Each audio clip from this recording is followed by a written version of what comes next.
On les voit partout, ces étiquettes nutritionnelles. Et on leur fait confiance, on se dit qu'elles nous aident à faire des choix plus sains. Mais, est-ce qu'elles disent vraiment toute la vérité? Aujourd'hui, on va décrypter ensemble ce qui se cache derrière ces chiffres et ces belles promesses. Et vous allez voir, c'est parfois assez surprenant. Voilà la question qui nous amène ici. Parce que franchement, en se fiant les yeux fermés à ce qui est écrit, on peut vite passer à côté de l'essentiel. Alors c'est parti, menons un peu l'enquête. On les regarde pour surveiller sa ligne, pour sa santé, et pourtant, il existe au moins 3 manières très courantes pour ces étiquettes de nous induire en erreur. Et le pire, c'est que c'est parfaitement légal.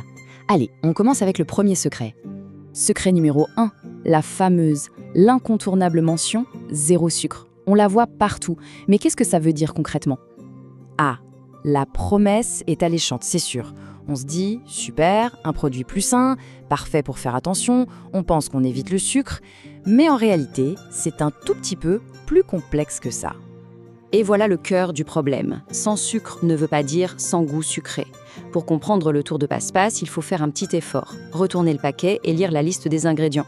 C'est là qu'on va trouver des noms un peu bizarres comme le maltitol ou le sucralose. Ce sont eux, les fameux substituts. Ces substances, on les appelle des édulcorants. Elles donnent bien ce goût sucré qu'on recherche, mais elles ne sont pas neutres pour le corps. Attention, elles peuvent par exemple causer quelques soucis digestifs. Donc c'est hyper important de savoir qu'elles sont là, même quand l'étiquette crie fièrement « zéro sucre » sur le devant. On passe au deuxième secret, les calories cachées. Le chiffre qu'on lit sur le paquet est-il vraiment exact? La réponse risque de vous étonner un peu. La raison est toute simple. La loi autorise une marge d'erreur qui peut aller jusqu'à 20% sur le nombre de calories affichées. Oui, 20%, c'est juste énorme. Imaginez un peu, ça peut complètement fausser un calcul de calories sur la journée sans même qu'on se rende compte. Pour que ce soit bien clair, prenons un exemple. On attrape un petit snack en pensant qu'il fait 100 calories. Eh bien, en réalité, il pourrait en contenir jusqu'à 120. Ça ne semble pas grand-chose comme ça, mais si on multiplie ça par plusieurs produits dans la journée, eh bien la différence, à la fin, elle devient vraiment significative. Et on est loin, très loin, de ce qu'on pensait consommer.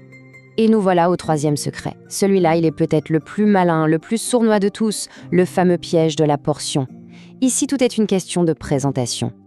La technique est d'une simplicité redoutable, mais elle marche à tous les coups.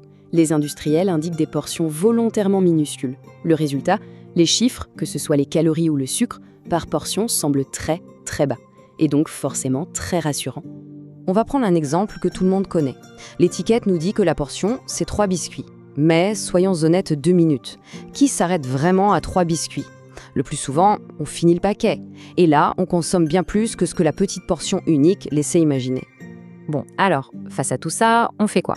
L'idée, ce n'est pas de tout jeter et de ne plus rien croire, pas du tout. C'est simplement d'apprendre à lire ces étiquettes avec un œil un peu plus critique. Voilà comment on peut reprendre le contrôle. Pour résumer, il y a 3 réflexes simples à adopter.